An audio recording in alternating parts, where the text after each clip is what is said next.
উলাইকা আসহাবু মুহাম্মাদিন সাল্লাল্লাহু আলাইহি ওয়াসাল্লাম।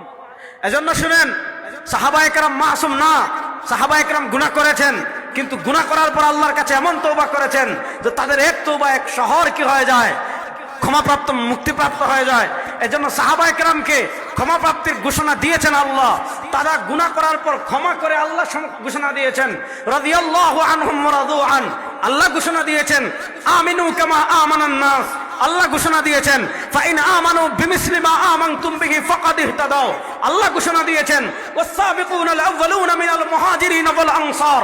আল্লাহ ঘোষণা দিয়েছেন মুহাম্মাদুর রাসূলুল্লাহ ওয়াল্লাযীনা মাআহু আশিদ্দাউ আলাল কুফফারি রুহামা বাইনাহুম তারাহুম রুকআন সুজদান ইয়াবতাগুনা ফাযলাম মিনাল্লাহি ওয়া রিদওয়ানা।